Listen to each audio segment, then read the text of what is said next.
3시간? 정말 3시간 만에요? 제네바 국제해양법 심포지엄. 세계 47개국 법학자들이 모인 그 자리에서 독일 교수 한 명이 자신만만하게 발표했습니다. 1905년 일본이 독도를 단 3시간 만에 점령했습니다. 놀랍게도 한국은 이에 대해 아무런 항의도 하지 않았죠. 전 세계 석학들이 고개를 끄덕이며 메모를 적어내렸습니다. 40년간 유럽 영토 분쟁을 연구해온 이탈리아 로마 국립대 앨리스 아벤티노 교수도 그 순간만큼은 별다른 의심 없이 받아들였죠. 역시 작은 나라들은 제국주의 앞에서 무력했구나. 하지만 그날 밤 호텔에서 무심코 검색해본 한국 측 자료에서 그녀가 발견한 것은 전 세계가 47년간 믿어온 그 3시간이 완전한 거짓말이었다는 충격적 진실. 1500년간 이어져 내려온 압도적 증거들, 서구 학계가 한 번도 들어보지 못한 놀라운 역사, 그리고 한국인들이 그 황당한 주장을 들었을 때 보인 그 여유로운 웃음의 진짜 이유는 유럽 최고의 국제법 석학이 직접 밝혀낸 독도를 둘러싼 세기적 반전. 이야기 시작 전 구독과 좋아요 한 번씩 눌러주세요. 그럼 시작합니다. 안녕하세요. 저는 앨리스 아벤티노입니다. 이탈리아 로마에서 태어나 어린 시절부터 지중해의 푸른 바다를 바라보며 자랐죠. 옥스퍼드에서 국제분쟁법 박사학위를 받고 현재 로마 국립대학에서 해양영토 분쟁을 연구하고 있습니다. 47년간 살아오면서 유럽 각지의 영토 분쟁들을 연구해왔어요. 스페인과 영국 간의 지브롤터 문제, 그리스와 터키 간의 에게해 분쟁 등 말이죠. 제국주의의 잔재로 남은 이런 문제들을 분석하는 것이 제 평생 업이었습니다. 그런 저에게 한국 독도 문제는 그저 먼 아시아의 한 작은 분쟁 정도로만 여겨졌죠. 하지만 2024년 봄 제네바에서 열린 국제해양법 심포지엄에서 들은 한 발표가 제 인생을 완전히 바꿔놓았습니다. 1905년 일본이 독도를 단 3시간 만에 점령했습니다. 놀랍게도 한국은 이에 대해 아무런 항의도 하지 않았죠. 독일 학자의 이 말에 전 세계 법학자들이 고개를 끄덕였습니다. 저 역시 메모를 하며 생각했죠. 역시 작은 나라들은 제국주의 앞에서 무력했구나. 하지만 뭔가 이상했습니다. 제가 아는 다른 식민지 침탈 사례들과는 너무 달랐거든요. 3시간이라니? 이탈리아가 에티오피아를 침공할 때도 몇 달이 걸렸는데 말이죠. 그날 밤 호텔에서 더 자세히 찾아보기로 했습니다. 창밖으로 보이는 레만 호수의 잔잔한 물결을 바라보며 노트북을 켰어요. 인터넷을 뒤지다 보니 한국 측 자료들이 눈에 들어왔는데 내용이 독일 학자의 발표와 완전히 달랐습니다. 1905년 일본의 불법 편입이라는 표현이 계속 나오더군요. 점령이 아니라 편입이라니 저는 혼란스러웠습니다. 같은 사건을 두고 이렇게 다른 해석이 가능한 건가 싶었죠. 며칠 후 로마로 돌아와서도 이 문제가 머릿속을 떠나지 않았습니다. 제가 자주 가는 바티칸 도서관과 로마 국립도서관에서 관련 자료를 찾아보니 더욱 의문이 깊어졌죠. 서구 학자들이 쓴 자료는 대부분 3시간 점령설을 지지하고 있었어요. 반면 아시아 학자들의 자료는 이를 완전히 부정하고 있었습니다. 40년 가까이 국제법을 연구해온 제가 이렇게 상반된 주장을 보기는 처음이었어요. 마치 같은 사건을 다른 행성에서 바라보는 것 같았거든요. 이건 아무래도 직접 가서 확인해 봐야겠어. 마침 서울에서 열리는 동아시아 해양법 컨퍼런스 초청장이 왔습니다. 저는 곧바로 참석 의사를 밝히고 한국행 비행기표를 끊었죠. 진실이 무엇인지 반드시 알아내고 싶었거든요. 한국에 도착한 건 4월 말이었습니다. 서울 거리를 걸으며 느낀 첫인상은 생각보다 자신감 넘치는 나라라는 것이었어요. 이탈리아도 오랜 역사를 자랑하지만 한국 사람들의 눈빛에는 뭔가 다른 것이 있었습니다. 자국 역사에 대한 확신 같은 것 말이죠. 컨퍼런스 첫날 저는 한국 학자들에게 직접 물어봤습니다. 독도 3시간 점령설에 대해 어떻게 생각하시나요? 그런데 그들의 반응이 예상과 완전히 달랐어요. 화를 내거나 당황하는 대신 크게 웃음을 터뜨리더군요. 마치 어린아이가 순진한 질문을 한 것처럼 말이에요. 이탈리아에서 영토 문제를 언급하면 되게 민감한 반응을 보이는데 한국 학자들의 여유로운 태도가 의외였습니다. 교수님, 그건 완전한 오해입니다. 일본이 1905년에 한 것은 점령이 아니라 불법 편입이었어요. 그것도 대한제국에 아무런 통보도 없이 비밀리에 진행된 거죠. 한 교수님이 친절하게 설명해 주셨어요. 3시간이라는 시간 자체가 말이 안 되거든요. 영토 편입은 행정적 절차인데 어떻게 3시간 만에 할 수 있겠어요? 저는 더욱 궁금해졌습니다. 그렇다면 왜 서구 학계에는 3시간 점령설이 이렇게 널리 퍼져 있는 건지, 혹시 제가 지금까지 잘못된 정보만 접해온 건 아닌가 싶었죠. 이 미스터리를 풀기 위해 본격적인 조사를 시작하기로 마음먹었습니다. 학자로서의 호기심과 진실에 대한 갈망이 불타오르기 시작했어요. 컨퍼런스가 끝난 후 저는 서울에 일주일 더 머물기로 했습니다. 한국국립중앙도서관을 찾은 것이 첫 번째 행선지였죠. 한국어를 못 읽는 저를 위해 친절한 사서분이 영어로 번역된 자료들을 찾아주셨어요. 1905년 1월 28일 일본 내각회의 기록을 보는 순간 저는 깜짝 놀랐습니다. 무인도 소속에 관한 건 이라는 제목으로 독도를 다케시마라 명명하여 시마네현에 편입한다는 내용이었거든요. 여기서 핵심은 시간이 아니었어요. 3시간이 아니라 완전히 다른 성격의 사건이었던 거죠. 군사적 점령이 아니라 일방적인 행정적 편입 조치였습니다. 이상하네. 그럼 3시간이라는 시간은 대체 어디서 나온 걸까? 저는 중얼거렸어요. 이탈리아가 과거 아프리카를 식민지로 만들 때도 이런 식으로 행정적 편입을 했었는데 그때도 시간으로 측정할 수 있는 게 아니었거든요. 더 자세히 살펴보니 일본이 독도를 무주지라고 주장하며 편입했다는 사실을 알게 되었습니다. 무주지란 주인 없는 땅이라는 뜻이죠. 하지만 이것도 이상했어요. 제가 아는 국제법 상식으로는 무주지 선점에도 정당한 절차가 필요한데 이 해당 사국의 통보도 없이 비밀리에 진행되었다니요. 마치 이웃집 마당을 몰래 자기 것이라고 등기부에 올려놓고는 아무도 몰랐으니까 내 거야 라고 주장하는 격이었습니다. 이틀째 되는 날 저는 독도박물관을 방문했습니다.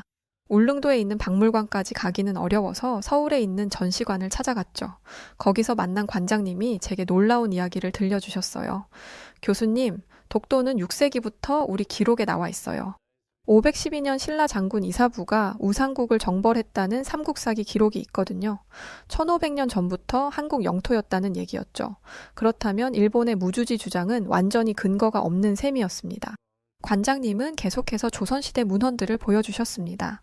세종실록 지리지, 신증동국 여지승람 등의 우산도라는 이름으로 독도가 꾸준히 기록되어 있었어요. 곧이어 관장님께 질문을 했습니다. 그런데 왜 서구에서는 이런 사실을 모르는 거죠? 일본이 국제사회에 자신들의 주장만 알려왔거든요. 우리는 오랫동안 조용히 지켜만 왔고요. 그날 오후 저는 경희대학교의 한 국제법 교수를 만났습니다. 교수님은 1696년 안용복 사건에 대해 자세히 설명해 주셨어요. 조선 어부 안용복이 2차례나 일본에 건너가 울릉도와 독도가 조선 땅임을 항의했고 결국 일본 막부가 이를 인정했다는 놀라운 이야기였죠. 일본 자료에도 그 기록이 남아 있어요. 1696년 일본 막부가 울릉도는 일본과 관계없다고 공식 인정한 거죠. 저는 점점 더 혼란스러워졌습니다. 한국 측 주장이 사실이라면 독도는 애초에 한국 땅이었고 1905년 일본의 행위는 불법 침탈이 맞는 건데 대체 그럼 3시간 점령설은 대체 어디서 나온 걸까 싶었어요.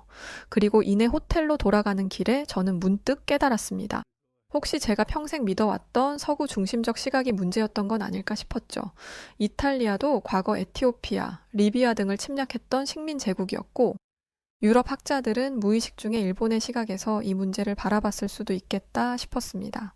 강자의 논리에 익숙해진 나머지 작은 나라의 목소리는 들으려 하지 않았던 거죠. 이는 제게 학자로서 뼈아픈 반성이었습니다. 그동안 제가 얼마나 편향된 정보만 접해왔는지 깨닫게 되었거든요. 사흘째 되는 날, 저는 서울대학교 규장각 한국학연구원을 찾았습니다. 한국 최고의 사료 보관소라고 들었거든요. 거기서 만난 연구원분이 1905년 당시의 원본 문서들을 보여주셨어요. 가장 충격적이었던 것은 1906년 울도군수 심흥택의 보고서였습니다. 일본 시마네현 관리들이 울릉도에 와서 독도가 일본에 편입되었다고 통보했을 때 심흥택이 강원도 관찰색에 올린 보고서 말이죠. 본군 소속 독도가 일본에 편입되었다고 하는데 이는 전혀 근거가 없는 일입니다. 이 문서를 보는 순간 모든 퍼즐이 맞춰지기 시작했습니다. 일본이 1905년 1월에 비밀리에 독도를 편입했지만 대한제국은 1년이 지나서야 이 사실을 알게 된 거죠. 그것도 일본 관리들이 직접 와서 통보해서야 말이에요. 더욱 놀라운 것은 대한제국 정부의 반응이었습니다.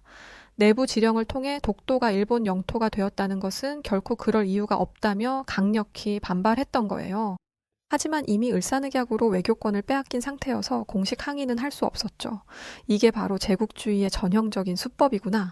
저는 깨달았습니다. 일본이 러일 전쟁 중이라는 혼란을 틈타 비밀리에 영토를 침탈한 거였어요.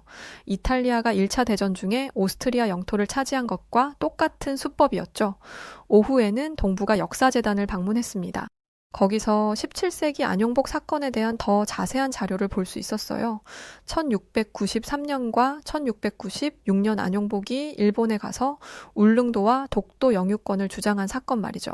특히 1696년 일본 오키섬에서 안용복을 취조한 기록인 원록구병 잔현 조선주차관일 권지각서라는 문서가 인상 깊었어요.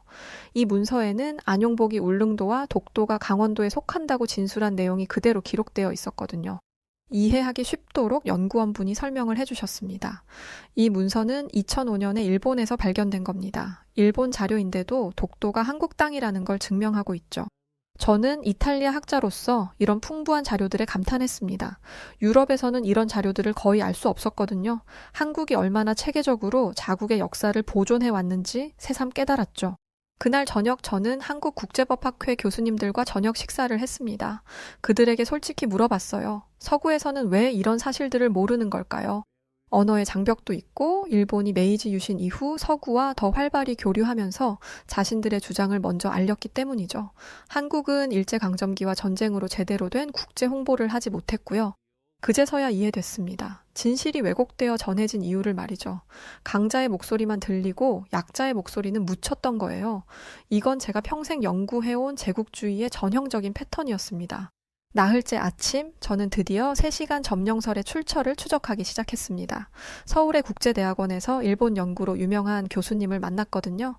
3시간 점령설이요? 그건 완전한 오해에서 시작된 것 같은데요. 아마 2000년대 초 어떤 국제 심포지엄에서 일본계 학자가 발표할 때 생긴 오역이나 과장이 아닐까 싶어요. 교수님은 컴퓨터를 켜서 몇 가지 자료를 찾아주셨습니다. 2003년 도쿄에서 열린 한 학술 회의에서 일본 학자가 다케시마 편입은 신속하게 이루어졌다고 발표했는데 이것이 영어 통역 과정에서 3시간 만에 점령으로 와전된 것 같다는 추정이었어요. 일본어로 신속하게라는 표현이 시간적 의미로 오해되었을 가능성이 높죠. 실제로는 행정 절차가 빠르게 처리되었다는 뜻이었을 텐데요. 저는 고개를 끄덕였습니다. 학술 번역에서 이런 오류는 종종 발생하죠. 문제는 이 잘못된 정보가 그대로 서구 학계에 퍼졌다는 거예요. 특히 일부 미디어가 자극적인 제목으로 일본 3시간 만에 독도 점령이라고 보도하면서 기정사실처럼 되어버린 거죠. 오후에는 연세대학교 언론홍보대학원을 찾았습니다. 미디어가 어떻게 이런 잘못된 정보를 퍼뜨렸는지 궁금했거든요.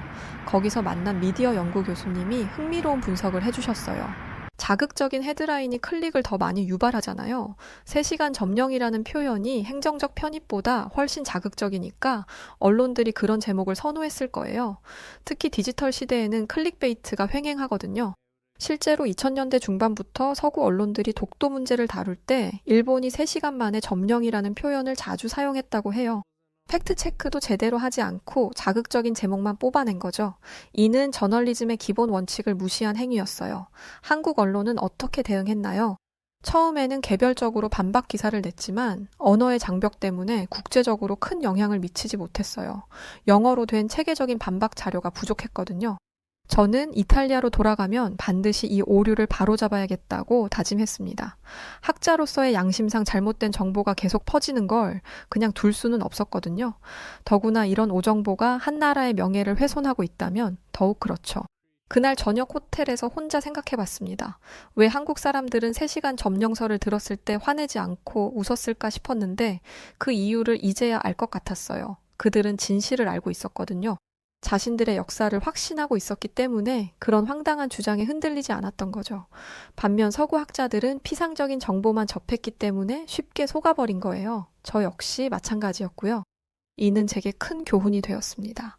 작은 나라의 목소리도 직접 들어봐야 한다는 걸 말이죠. 5째 날, 저는 한국의 독도 시료집의 역사에 대해 알아보기로 했습니다. 외교부 독도 담당 부서를 방문해서 관련 자료들을 살펴봤거든요. 가장 인상 깊었던 것은 1952년 정부의 평화선 선포였습니다. 해방 직후 한국이 독도를 포함한 해양 주권을 국제사회에 공식 선언한 거죠. 이때부터 한국의 실효적 지배가 본격적으로 시작된 셈이에요. 당시 일본이 강력히 항의했지만 한국은 역사적 근거를 바탕으로 정당성을 주장했습니다. 독도는 해방과 함께 당연히 우리에게 돌아온 땅이라는 인식이었죠. 1954년 독도 의용 수비대 활동도 놀라웠습니다. 홍순칠 대장을 중심으로 한 민간인들이 자발적으로 독도를 지켰다는 이야기 말이죠. 이들은 3년 동안 독도에 상주하며 일본의 침입을 막아냈다고 했습니다. 저는 이 이야기를 들으며 감동했어요. 이탈리아 역사에서도 이런 애국적 행동을 찾아볼 수 있지만 한국만큼 체계적이고 지속적이지는 못했거든요. 한국 사람들의 영토 수호 의지가 얼마나 강한지 새삼 깨달았죠. 오후에는 해양경찰청을 방문했습니다. 현재 독도를 지키고 있는 해경분들의 이야기를 직접 들어보고 싶었거든요. 독도 영비대장님이 친절하게 설명해 주셨어요. 저희는 24시간 독도를 지키고 있습니다. 1954년부터 지금까지 70년 동안 한 번도 독도를 비운 적이 없어요. 실제로 독도에는 등대, 숙소, 헬기장 등 각종 시설이 완비되어 있고 정기적으로 순찰과 보급이 이루어지고 있었습니다.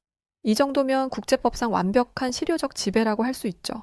일본이 가끔 항의하기도 하지만 우리는 자국 영토를 지키는 것뿐입니다. 대장님의 말씀이 인상 깊었어요. 도발적이지 않으면서도 확고한 의지를 보여주는 태도였거든요. 그날 저녁 저는 한국의 독도 정책에 대해 깊이 생각해 봤습니다. 한국은 조용하지만 확실하게 독도를 지켜왔어요. 큰 소리 치거나 과시하지 않으면서도 70년 동안 한치도 물러서지 않았죠. 이런 접근법이 이탈리아와는 많이 달랐습니다. 이탈리아는 영토 문제가 생기면 되게 큰 소리부터 치거든요. 하지만 한국은 묵묵히 실질적인 조치를 취해왔어요. 어쩌면 이게 더 효과적인 방법일지도 모르겠다는 생각이 들었습니다. 여섯째 날은 국제법적 관점에서 독도 문제를 분석해봤습니다. 서울대학교 국제법연구소에서 여러 교수님들과 토론 시간을 가졌거든요. 국제법상 영토 분쟁 해결 원칙을 독도에 적용해보면 어떨까요? 첫째는 역사적 권원, 둘째는 실효적 지배, 셋째는 국제적 승인입니다. 독도는 이 세 가지를 모두 만족해요. 역사적 권원부터 살펴봤습니다. 512년 신라의 우상국 정벌부터 1900년 대한제국 칙령제 41호까지 1400년간 한국이 독도를 자국 영토로 인식해왔다는 증거들이 무수히 많았어요. 실효적 지배 측면에서는 더욱 확실했습니다. 1952년부터 70년간 한국이 계속 독도를 관리해왔고 일본은 실질적으로 아무것도 하지 못했거든요. 일본이 가끔 항의는 하지만 그게 실효적 지배를 뒤바꿀 수는 없어요. 다른 교수님이 덧붙였습니다. 국제적 승인 측면도 흥미로웠습니다. 1945년 연합군 최고사령부 지령 제677호 SCAP 677호에서 독도를 일본 영토에서 제외했고 이는 국제사회의 묵시적 승인으로 볼 수 있다는 거였어요. 저는 이런 분석을 들으며 학자로서 확신을 갖게 되었습니다. 국제법 어떤 기준으로 봐도 독도는 한국 영토가 맞다는 걸 말이죠. 로마에서 공부했던 고대 로마법부터 현대 국제법까지 모든 법리적 원칙이 한국의 손을 들어주고 있었어요. 점심시간에는 한국해양수산개발원을 방문했습니다. 독도 주변 해역의 경제적 가치에 대해 알아보고 싶었거든요. 이탈리아도 지중해의 작은 섬들을 둘러싸고 경제적 이해관계가 복잡하게 얽혀 있어서 독도의 경우는 어떨지 궁금했어요. 독도 주변에는 메탄 하이드레이트가 매장되어 있어요. 개발만 잘하면 30년간 천연가스를 공급할 수 있을 정도죠. 하지만 기술적 한계와 환경 문제로 아직 상용화되지는 못했습니다. 어업 자원도 풍부했습니다. 한류와 난류가 만나는 지점이라 다양한 어종이 서식하고 있었어요. 그래서 예로부터 한국과 일본 어민들이 이 해역에서 고기를 잡았던 거죠. 17세기 안용복이 이 바다에서 일본 어민들과 마주쳤던 것도 바로 이런 이유 때문이었습니다. 하지만 경제적 가치보다는 영토 주권이 더 중요합니다. 독도는 돈으로 계산할 수 없는 가치가 있어요. 오후에는 국제 분쟁 사례들과 비교해봤습니다. 제가 전문으로 연구해온 분야라 익숙했거든요. 남중국해, 포클랜드, 디아유다오 등 다른 영토 분쟁들과 독도 문제를 비교 분석해봤어요. 독도 문제의 특징은 한국의 압도적인 법적 우위였습니다. 다른 분쟁들은 대부분 양측이 각각 나름의 근거를 갖고 있는데 독도는 한국 쪽 근거가 압도적으로 많았어요. 그럼 왜 분쟁이 계속되는 걸까요? 일본이 정치적 목적으로 계속 문제를 제기하기 때문이죠. 법적으로는 이미 끝난 문제인데 국내 정치용으로 활용하고 있어요. 이는 제가 유럽에서 본 다른 사례들과 비슷했습니다. 정치인들이 국민들의 관심을 돌리기 위해 영토 문제를 이용하는 거죠. 하지만 한국은 이런 도발에 흔들리지 않고 꾸준히 실효적 지배를 유지해왔어요. 일주일째 되는 날 저는 드디어 울릉도로 떠났습니다. 독도와 가장 가까운 한국 땅에서 현지 사람들의 이야기를 직접 듣고 싶었거든요. 포항에서 배를 타고 3시간 정도 걸려 울릉도에 도착했어요. 울릉도 사동항에 내리자마자 느낀 것은 바다에 대한 한국 사람들의 자연스러운 친밀감이었습니다. 이탈리아도 삼면이 바다로 둘러싸인 나라지만 한국 사람들의 바다 사랑은 조금 달랐어요. 더 깊고 역사적인 무게가 있다고 할까요? 어르신들이 바다를 바라보는 눈빛에서 몇 대에 걸친 바다 생활의 흔적을 볼 수 있었어요. 그리고 그 바다 너머에 있는 독도에 대한 자연스러운 애정도 느낄 수 있었죠. 독도 박물관을 먼저 찾았습니다. 관장님이 직접 설명해 주시는데 말씀 한마디 한마디에 독도에 대한 깊은 애정이 담겨 있었어요. 이탈리아에도 작은 섬들을 지키려는 지역민들이 있지만 이런 체계적이고 학술적인 접근은 보기 드물었거든요. 교수님, 저희에게 독도는 그냥 바위섬이 아니에요. 조상들이 목숨 걸고 지켜온 소중한 땅이거든요. 이곳 박물관만 해도 30년 넘게 자료를 수집해 왔어요. 박물관에는 안용복의 활동부터 현재까지의 독도 수호 역사가 일목요연하게 정리되어 있었습니다. 특히 일제강점기에도 한국인들이 독도를 잊지 않았다는 증거들이 감동적이었어요. 비밀리에 보관된 지도들, 개인이 기록한 일기들, 구전으로 내려온 이야기들까지 말이죠. 오후에는 해안가에서 어르신들을 만났습니다. 80대 김할아버지께서 젊은 시절 독도 근처에서 고기를 잡았던 이야기를 들려주셨어요. 독도는 우리 조상 대대로 다니던 어장이야. 일본 놈들이 3시간에 뺏었다고? 그런 소리 들으면 웃음이 나와. 우리가 언제 독도를 내준 적 있나?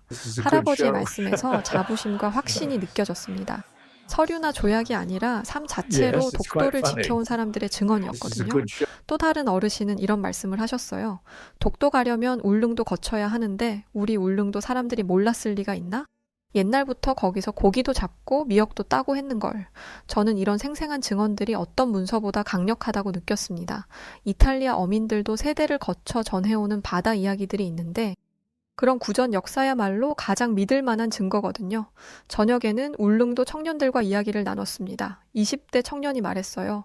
외국에서 독도를 일본 땅이라고 하면 정말 황당해요.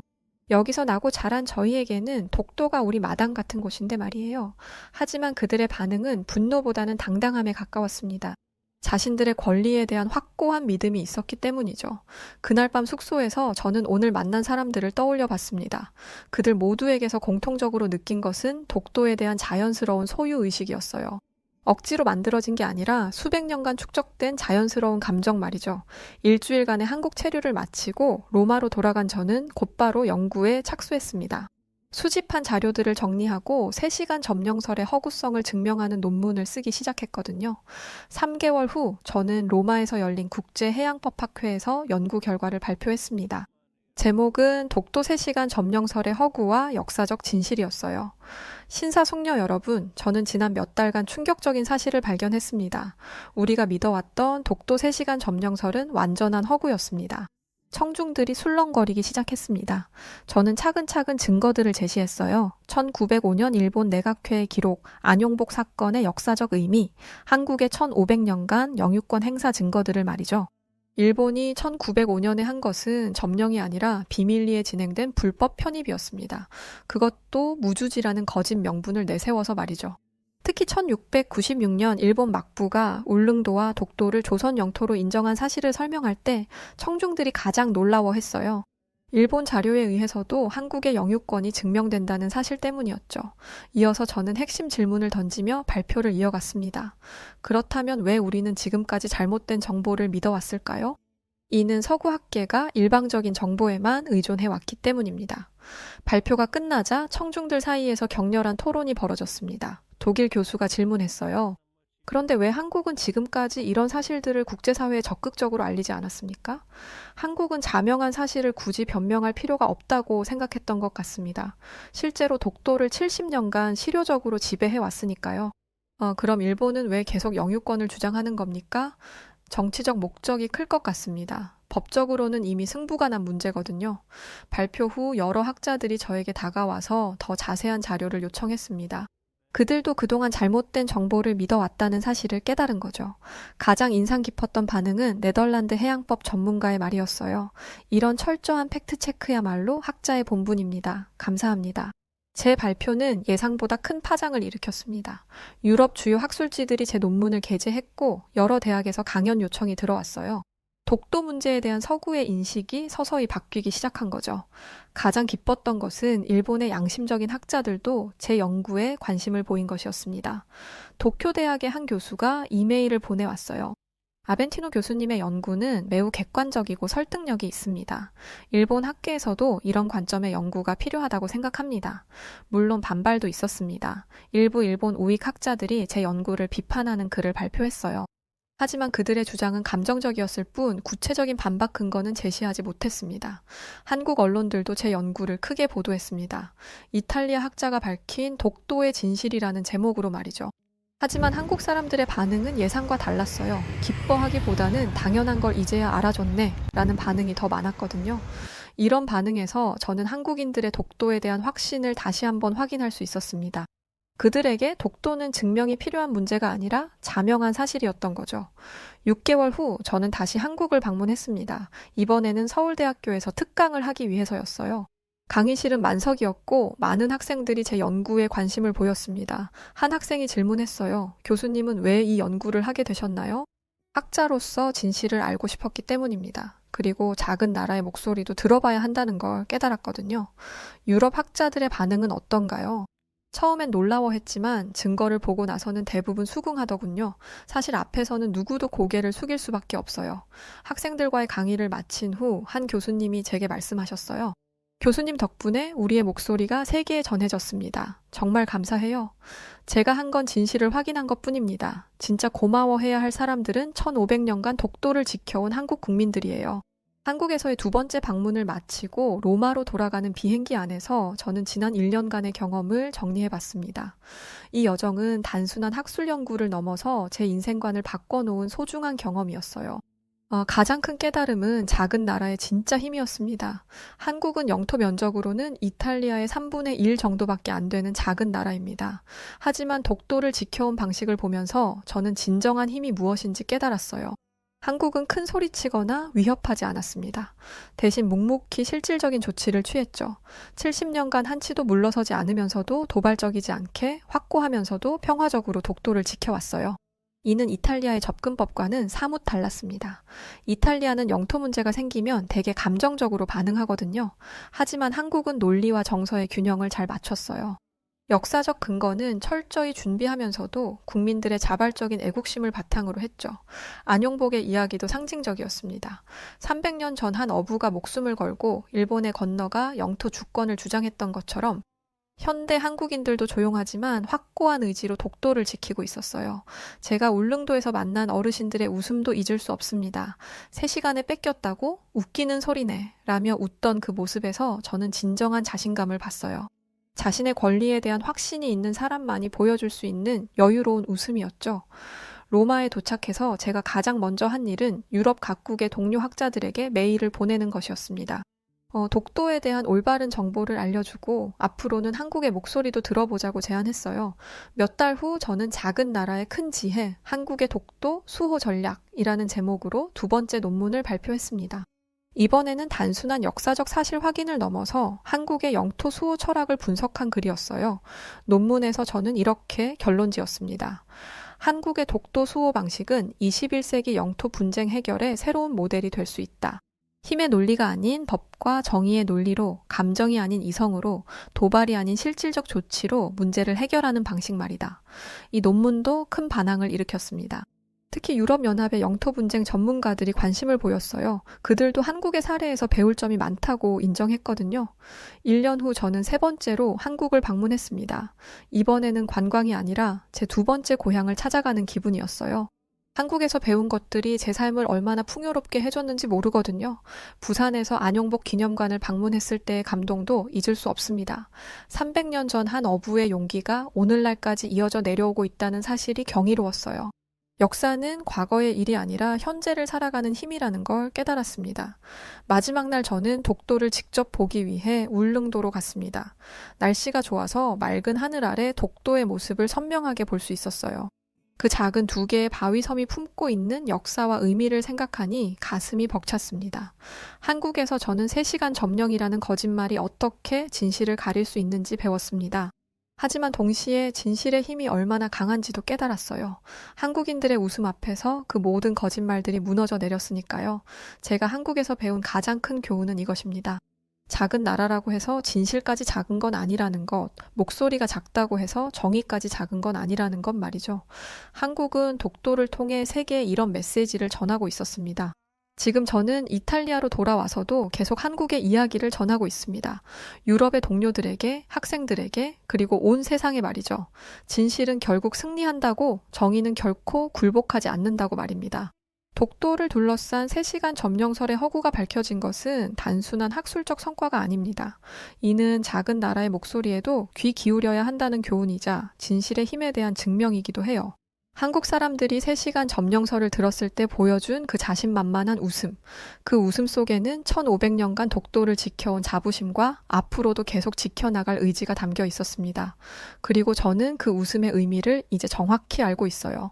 작지만 단단한 나라, 논리와 정서가 균형 잡힌 나라. 한국은 독도를 통해 세계의 새로운 가능성을 보여주고 있습니다. 21세기에도 정의가 살아있다는 희망을 말이죠. 여기 한 이탈리아인이 자신이 직접 겪으면서 가슴속 깊게 느꼈다며 한국과 중국에 대해 공론화하며 누군가에게 열변을 토하고 있습니다. 그러면서 같은 아시아 국가이자 거리도 가까운 이 두 국가의 차이가 왜 이렇게까지 크게 나는 건지 그 이유를 알지 못해 답답한 모습까지 보이고 있는데요. 대체 이 이탈리아인은 한국과 중국의 어떤 것을 경험했기에 이런 모습을 보이고 있는 걸까요? 안녕하세요. 저는 이탈리아 여행사에서 일하고 있는 안드레아 디 마르티노라고 합니다. 저희 회사는 이탈리아 로마에서 꽤 이름 있는 여행사예요. 중소여행사의 경우 외국어가 가능한 가이드가 몇 없기 때문에 한정된 국가의 여행객들만 받는 게 일반적입니다. 하지만 저희는 외국어가 가능한 가이드들을 언어별로 두고 있기 때문에 전 세계에서 오는 여행객들을 받고 있어요. 그런데 이렇게 큰 여행사인 저희 회사가 받지 않는 딱 한 국가가 있습니다. 바로 중국이죠. 매년 중국에서 이탈리아로 방문하는 여행객들의 숫자는 어마어마합니다. 그런 여행객들의 수요를 포기한다는 건 이윤을 추구하는 회사 입장에서 큰 손실이에요. 하지만 저희가 이런 지침을 세운 데는 다 이유가 있었습니다.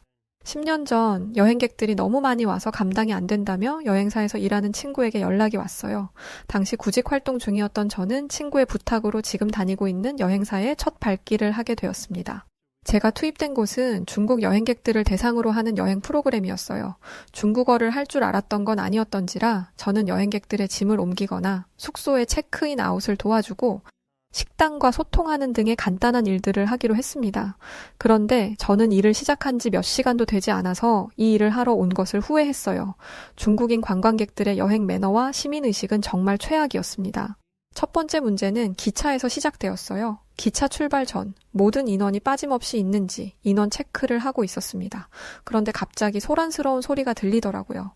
고개를 돌려보니 한 이탈리아 남성이 자리에 앉아있는 중국인을 향해 화를 내고 있었습니다. 여기는 제 자리라고요. 당장 비키세요. 저와 친구는 서둘러 그쪽으로 이동했습니다. 이탈리아 남성에게 표를 보고 확인하니 중국인 관광객이 앉아있는 곳은 이탈리아 남성의 자리가 맞았습니다. 그런데 중국인은 자신은 창가 자리에 앉아야겠으니 잔말 말고 비어있는 자리에 앉으라고 요구했어요. 어처구니가 없는 요구에 이탈리아인은 기가 차다는 듯 웃었습니다. 이탈리아인은 순순히 물러서지 않았어요. 왜냐하면 이탈리아의 기차는 좌석별로 금액이 다릅니다. 또 언제 예매를 하느냐에 따라 금액도 천차만별이죠. 비행기 티켓과 같은 방식이에요. 그 이탈리아인도 자신이 원하는 자리를 얻기 위해 추가금을 냈을 겁니다. 그런데 그 자리를 포기하고 다른 곳에 앉으라니 받아들일 수가 없는 말이었죠. 이탈리아인이 물러서지 않고 당장 자신의 자리에서 비키라고 끊임없이 이야기하자 중국인은 크게 화를 내며 이렇게 말했습니다. 이탈리아 인간들은 외국에서 온 손님들을 이따위로밖에 대접하지 못해 풍경 좀 보려고 창가에 앉겠다는데 이게 그렇게 큰 잘못이야? 여기 빈자리 많구만. 더 웃긴 건 이 중국인의 행패를 다른 중국인들이 두둔해 주었다는 것이었습니다. 아니 티켓에 창가 자리에 앉지 말라는 내용이라도 있어? 없잖아. 그러니까 창가 자리에 앉아도 돼. 라는 터무니없는 말을 하더라고요. 솔직히 다른 중국인들도 이런 행동을 못 봐줄 거라고 생각했습니다. 나라 망신시키지 말고 제자리로 돌아가라고 할 줄 알았죠. 그런데 열차 칸에 타있던 수십 명의 중국인들이 이탈리아인에게 손가락질을 했습니다. 중재를 하려고 있는 저희에게도 이따위로 일을 하고 돈을 받아 처먹냐며 화를 냈죠. 그렇게 한참 동안 소란이 있었고 다른 기차칸까지 그 시끄러운 소리가 전해지자 저희 칸으로 온 영무원에 의해 중국인은 자리를 옮기게 되었습니다. 영무원에게까지 말도 안 되는 말을 하며 버티려 했지만 열차에 있는 안전요원들이 나타나자 꼬리를 내리고 제자리로 돌아가더라고요. 저희가 자리를 비키라고 할 때는 몰라, 안 들려, 뭐라는 거야? 라며 모르쇠 했으면서 무섭게 생긴 안전요원들이 다가오자 꼬리 내리는 모습이 비겁해 보였습니다. 중국인들의 민폐는 여기서 끝이 아니었어요. 비행기에서조차 그런 행동을 서슴지 않았습니다. 저희는 이탈리아에서의 여행뿐만 아니라 이탈리아에서 다른 나라로 여행을 가는 루트까지 진행하고 있는데요. 유럽에서는 나라 간 이동을 할 때 짧은 비행을 하기도 합니다. 그런데 비행기에서마저도 중국인들의 만행은 끝이 없었어요. 이번엔 승무원 한 명이 제 친구에게 다가왔습니다. 중국인이 다른 승객의 자리를 차지해놓고 비키지 않는다고요? 이번엔 무슨 일인가 싶어서 다가가니 중국인이 자신의 어린 자녀를 자기 옆자리에 앉혀놓고 비켜주지 않는 상황이었습니다. 항공사 규정상 일정 나이의 어린아이들은 좌석을 예매하지 않아도 괜찮고 부모의 무릎에 앉아 갈 수 있습니다. 저희는 좌석을 예매할지 아니면 아이를 무릎에 태우고 갈지 물어보았는데 그 중국인은 빈자리에 앉혀도 되는 거라면 빈자리에 앉혀서 데려간다고 말했어요. 사실 이런 여행길에 어린아이를 데려온 터라 불편한 게 한두 개가 아니었습니다. 오래 이동을 할 때마다 아이가 칭얼거려 가이드 도중 흐름이 끊기기도 했고 자꾸 아이를 데리고 노상방뇨를 시도하는 탓에 골머리를 썩고 있었습니다. 게다가 식당에 갈 때마다 아이가 먹을 수 있는 음식이 왜 없냐며 저희에게 화를 내기도 했어요. 애당초 아이들을 동행한 여행 상품이 아니었는데 말이죠. 차마 돌아가라고 할 수가 없어 아이를 데리고 여행하는 것을 용인해 주었는데 이런 식으로 행동하다니 너무 부끄러웠습니다. 항공사에서 빈자리에 아이를 앉혀도 된다는 것은 말 그대로 좌석을 예약한 사람이 없는 경우입니다. 그런데 그 자리는 예매한 사람이 있었고 그 승객이 티켓을 보여주었다면 당연히 자리를 비워줘야 했어요. 그런데 중국인은 자신은 빈자리에 앉혀도 된다는 얘기를 들었다며 빈자리에 아이를 앉히는 게 싫었다면 자신보다 일찍 와서 빈자리를 만들지 않았으면 될 일이라고 우겼습니다. 이 문제 때문에 비행기의 출발 시간이 늦춰졌어요. 주변 사람들의 원성이 이어졌지만 중국인 엄마는 계속해서 뻔뻔하게 굴었습니다. 되려 자신을 나무라는 이들에게 큰 소리로 욕을 하기까지 했죠. 아이가 보는 앞에서 이런 못 배운 행동을 하다니 정말 미개하고 무례한 태도였습니다. 그런데 이 중국인 엄마도 정말 치졸하더라고요. 승무원에게 대안책으로 다른 줄 자리가 남아 있었다면 눈 꼭 감고 넘어가 줄 수도 있었을 텐데 라는 말을 하는 것이었죠. 대체 이게 무슨 소린가 싶었습니다. 그리고 비행기에는 남는 좌석도 없었어요. 그러더니 그 중국인 여자는 아이를 옆자리에 그대로 앉혀놓고 귀마개를 끼더니 팔짱을 낀 채 의자에 기대더니 눈을 감고 무대응하더군요. 답이 없다고 생각한 승무원은 결국 공항경찰을 호출했습니다. 공항경찰을 불렀다는 이야기를 듣자마자 그 중국인 엄마는 아이를 자신의 무릎에 앉히고는 외국에서 온 손님에게 이런 식으로 행동하는 건 좀 아니지 않냐 라며 화를 냈습니다. 아니 중국인들은 외국에서 온 손님이라는 말을 왜 이렇게 좋아하는 거죠? 그렇게 손님 대접을 받고 싶다면 손님으로서의 예의 또한 차려야 하는 게 아닌가요? 예의를 차릴 생각은 없이 남들이 자신을 대우해 주기만을 바라는 것은 중국인들만 가지고 있는 특징인 것 같습니다. 역시 뒤처리는 저희의 몫이었어요. 대신 다른 승객들에게 사과를 하고 상황을 정리하기 위해 애썼습니다. 만약 그 중국 엄마가 끌려나가기라도 하면 큰 문제가 생기니까요. 이 외에도 문제는 끊이지 않았습니다. 중국인 관광객들은 식당에서 식기를 부딪히며 노래를 불러댔는데 젓가락으로 도자기로 된 술병을 3개 두드리는 바람에 술병이 깨지는 일까지 있었습니다. 이뿐만 아니라 식당 내부에서 자연스럽게 담배를 꺼내어 담배를 피우려고 하기까지 했어요. 놀란 식당 직원이 담배 피우려는 행동을 제지하자 그 중국인은 내가 낸 돈으로 벌어먹는 주제에 어딜 감히 이래라 저래라냐 라는 말을 했다고 합니다. 이것 또한 저희가 해결했어요. 오랫동안 교류해왔던 식당인데 중국인들 때문에 그동안 쌓아왔던 신뢰가 한순간에 무너질 뻔했습니다. 중국인 관광객들과 함께한 7박 8일의 일정은 정말이지 지옥이었어요. 저는 중국인에게 환멸을 느꼈고 제 평생에 중국인과 말을 섞을 일은 절대 없을 거라고 다짐했습니다. 그렇게 얼마 뒤 저는 여행사에 정식으로 취업했습니다. 준비 중이던 취업이 잘 되지 않아서 업종을 바꾼 것이었는데 제가 잘하는 영어를 마음껏 할 수 있는 일이기도 했고 새로운 사람을 만나는 것들도 즐거워 제 일에 만족함을 느끼고 있던 중이었습니다. 그러던 중 한 동양인 여행객들이 저희 여행사에 온다는 것이었습니다. 한국이라는 나라였어요. 사장님은 한국은 중국과 일본 사이에 있는 작은 나라인데 최근 한국 여행객들의 루트를 새로 론칭했다며 첫 손님들이니 성공적으로 가이드를 끝내라고 지시하셨습니다. 그런데 저는 한국인들을 대상으로 가이드를 하고 싶지 않았어요. 그러면서 한국에서 온 가이드를 한 명 소개해 주었는데 그녀도 썩 믿음직스럽지 못했습니다.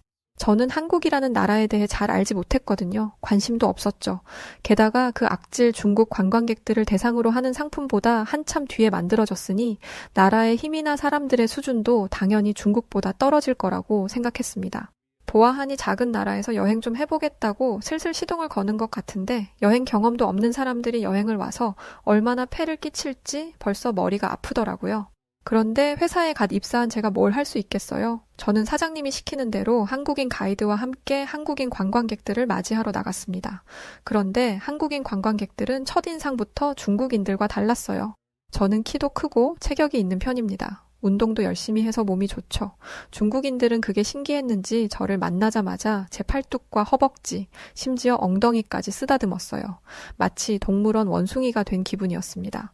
백인을 처음 만나서 신기한 건지 뭔지 자꾸 저를 보며 자기들끼리 쑥덕거리는 게 너무 기분이 나빠서 친구에게 무슨 말을 하는 건지 물어보니 역시 양놈들은 튼실해 라는 식의 불쾌한 말을 했어요.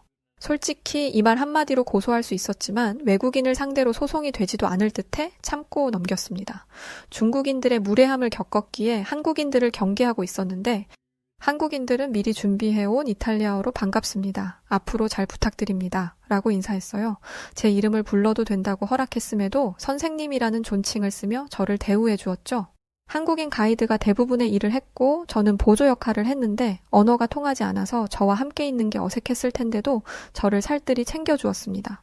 보조 역할이기에 차에만 있는 시간이 많았는데 어디를 가서 음료를 사오면 꼭 제 몫도 챙겨주었고 제가 눈에 보이지 않으면 가이드에게 제가 어디 있는지 물어보았다고 해요.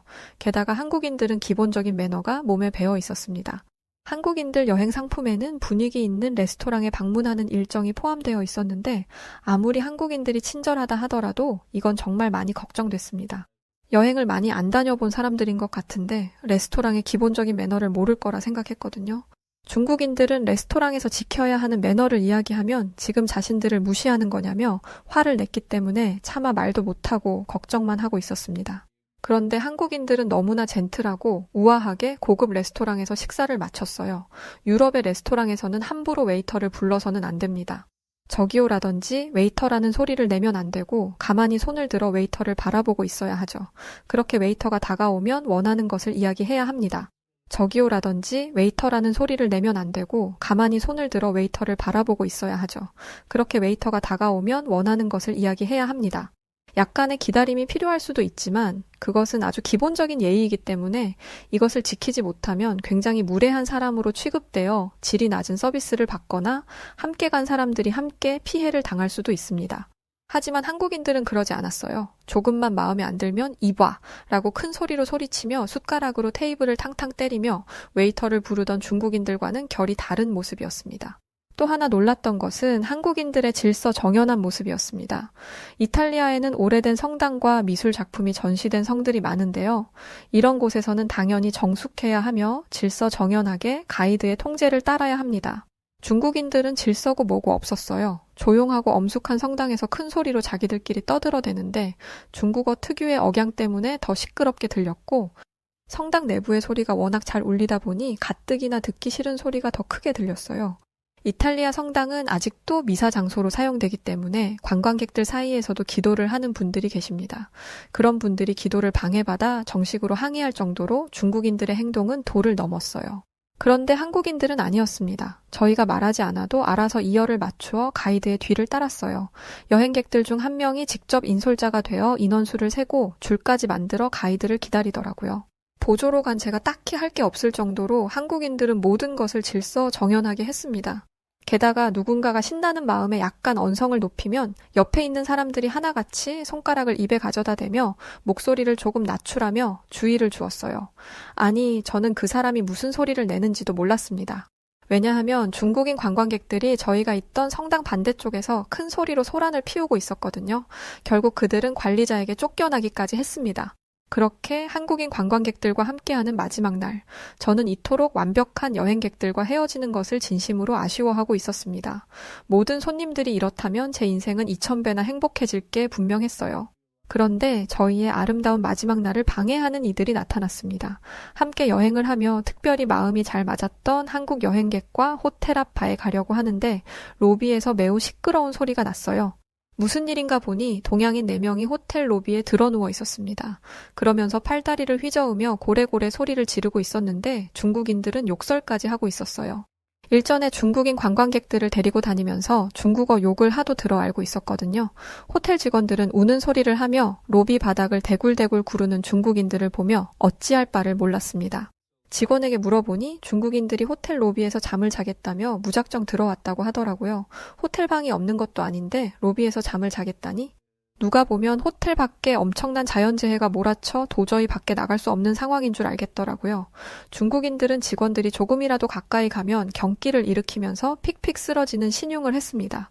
멀리서 보면 직원들이 그들을 어떻게 하는 줄 알겠더라고요. 결국 얼마 뒤 경찰들이 출동했습니다. 제가 보아온 중국인들은 치졸하기 그지없는 족속들이었기 때문에 당연히 강한 공권력이 개입한다면 꼬리를 내릴 거라 생각했어요. 하지만 그들은 그러지 않았습니다. 경찰의 무력으로 호텔 밖까지 쫓겨난 그들은 이탈리아 경찰이 사람을 친다며 사람들에게 호소했어요. 도와주세요. 도와달라니까요. 라고 고래고래 소리 지르며 길 가는 사람들의 바짓가랑이를 붙잡고 넘어갔습니다. 그러면서 핸드폰으로 경찰들의 모습을 촬영했어요. 14억 중국인들에게 당신들의 폭력적인 행동을 모두 고발할 거라면서요. 자국민을 어떻게든 보호하는 중국 정부가 가만히 있지 않을 거라면서요. 저와 제 일행은 코웃음을 쳤습니다. 말이 되는 소리인가요, 저게? 이탈리아 경찰들은 중국인들에게 어떤 상해도 입히지 않았습니다. 자기들이 경찰들에게 걸어가서 몸을 부딪힌 뒤 일부러 넘어지며 스스로 상처를 낸 것이었어요. 그 와중에 중국인 남성 2명은 우통을 벗고 주변 사람들을 붙잡으며 경찰들의 행동에 대해 항의했고 경찰에게 다가가서 눈을 부라리기까지 했습니다. 결국 경찰차 2대가 출동하여 그들을 데리고 사라졌어요. 경찰들이 개입했으니 문제가 잘 해결될 줄 알았는데 다음 날 난리가 났습니다. 어제 있었던 일이 뉴스에 나왔다면서요.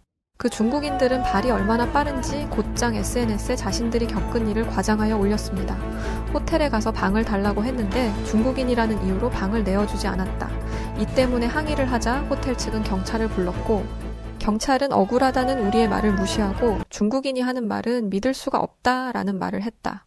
이에 항의하자 우리를 억지로 끌고 나갔고 그 과정에서 우리를 폭행하기까지 했다라고 말이죠. 제 옆에 있던 한국인은 저런 인간들과 같은 아시아계라는 것이 너무 부끄럽다며 한국과 중국인의 얼굴을 잘 구분하지 못하는 외국인들이 혹시나 한국을 오해할까 너무나 걱정된다고 하더라고요. 그래서 저는 제 지인 등 주변을 총동원해서 제가 직접 목격했던 내용을 글로 쓰고 댓글로 남기고 뉴스에 보내기까지 했습니다. 중국인들이 인터넷에 올린 내용은 큰 파장을 몰고 왔어요. 호텔 SNS와 홈페이지, 전화는 항의 전화를 걸어온 중국인들로 인해 한순간에 먹통이 되었죠. 게다가 중국인들이 중국 대사관까지 찾아가서 당장 국가적으로 이 문제를 해결하라고 항의를 하자 중국 대사관까지 직접적으로 사과를 요청했습니다. 솔직히 한 나라의 국가를 대표하는 기관이라면 입장 표명을 하기 전에 사실 확인은 해야 하는 거 아닌가요? 하지만 중국 대사관은 그런 기본적인 것도 모르는 것 같았습니다. 중국 대사관은 우호관계의 국가가 서로의 나라 국민들을 무시하는 행동은 있을 수 없는 일이라며 외교적인 문제로 번지고 싶지 않다면 당장 사과하라고 항의했어요. 호텔 측은 절대 사과할 생각이 없음을 단호하게 표현했습니다. 그러면서 SNS나 뉴스에 당시 CCTV 영상을 올리며 강경 대응을 했어요. 얼굴을 공개했다고 고소할 거면 어디 한번 해보라는 생각으로 올린 영상이었습니다. CCTV에는 이탈리아 경찰이 중국인들을 함부로 대하는 내용이 전혀 없었고 옷까지 훌렁훌렁 벗으며 경찰이 뒤로 밀릴 정도로 몸을 미는 중국인들의 모습만 담겨 있었어요. 이 영상이 공개되자 중국인들은 이탈리아뿐만 아니라 전 세계에서 욕을 먹게 되었습니다. 그러면서 그 호텔은 중국인 투숙객을 받지 않겠다는 놀라운 선언을 하게 되었죠. 이뿐만 아니라 많은 여행사들이 중국 여행객들에게 문을 닫았습니다. 여행사들이 중국 관광객을 대상으로 이런 사업을 하니 중국인들이 자꾸 이탈리아에 넘어온 것이라면서 여론이 안 좋게 흘러갔거든요. 저는 이때다 싶어 사장님에게 우리도 중국인들을 대상으로 하는 상품을 빼자고 건의했습니다. 사장님은 마침 그럴 참이라고 말씀하셨어요. 중국인들을 데리고 투어를 하고 나면 남는 게 거의 없어서 분석해보니 중국인들이 하도 심하게 곳곳에서 사고 치고 다니는 걸 해결하다 보니 추가 지출이 생겨 오히려 적자가 나고 있었더라고요. 중국인들은 이런 상황에서도 당당했습니다. 우리가 너네 아니면 갈 데 없냐? 라고 하더라고요. 그런데 갈 곳이 없는 게 중국인들의 현실이었습니다. 한 번은 저희 여행사로도 왔었는데 당연히 거절당했어요. 저희 여행사에서까지 퇴짜를 당하자 그 중국인들은 저를 잡아먹을 듯이 대했습니다. 이런 식으로 중국인을 무시한다면 뒷감당을 어떻게 하려고 그러냐라며 공격적인 태도를 취했죠. 결국 그 중국인 여행객들은 아주 작은 소규모 여행사를 예약하게 되었습니다. 그런데 얼마 뒤 그 중국인들이 땡전 한 푼 남기지 못하고 사기를 당했다는 소식이 들려왔어요. 그 작은 여행사가 식당을 예약하는데 얼마가 필요한데 잠깐 예산이 부족하다 등의 이유를 대며 조금씩 돈을 뜯어갔고 여행을 시작한 지 하루 만에 잠수를 탄 것이었습니다. 그 때문에 3주간의 여행을 준비한 중국인들은 이틀 만에 본국으로 돌아가야 하는 상황이 되었죠. 그런데 놀라운 사실은 그 사기를 친 여행사가 중국인들이 운영하는 곳이었다는 것입니다. 중국은 하나라는 말을 입에서 단내가 나도록 말하던 인간들이 낯선 땅에서 서로의 뒤통수를 치고 있는 게 너무 웃겼어요. 이게 바로 중국의 진짜 모습이구나 라고 생각하며 중국인들에게 완전히 질려버렸습니다. 이 사건을 기점으로 저희 여행사는 여전히 중국 여행객들을 받지 않고 있어요. 대신 한국 여행객들의 수요에 맞추기 위해 한국어 가능 가이드들을 대거 고용해 운영 중에 있죠. 많은 아시아인들이 저희 여행사를 방문하지만 한국인들처럼 예의 바르고 규칙을 잘 지키는 나라의 사람들이 없습니다. 정말 모든 손님들이 이러면 얼마나 좋을까 싶더라니까요. 중국어에 능통했던 제 친구도 이젠 중국어를 사용하지 않습니다. 중국이 이런 나라인 줄 알았더라면 중국어를 배우지 않았을 거라고 하면서 한국어를 배우기 시작하여 이젠 한국인 담당 가이드를 하고 있어요. 해가 지날수록 한국인 관광객의 수가 많아지는데 앞으로도 한국인들이 저희 이탈리아를 많이 방문해주면 좋겠습니다. 자, 오늘 사연은 여기까지입니다. 오늘 사연은 이탈리아에서 본 한국과 중국의 절대적 비교 시점의 사연이었네요. 실제로 정말 많은 중국인들이 전 세계 곳곳에서 피해를 준다고 하더라고요. 진짜 이렇게까지 할까 싶기도 한데 물론 어디까지나 일부의 사람들이 그런 거라고 생각하고요. 여하튼 사연을 보내주신 안드레아 디 마르티노 씨에게 감사드립니다. 네, 그럼 오늘 사연 어떻게 들으셨나요? 오늘 사연이 재미있으셨다면 구독과 좋아요 그리고 알림 설정까지 부탁드리고요.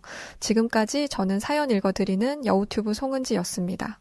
끝까지 시청해주신 모든 분들 고맙습니다. 더 좋은 영상으로 다시 찾아뵐게요. 감사합니다.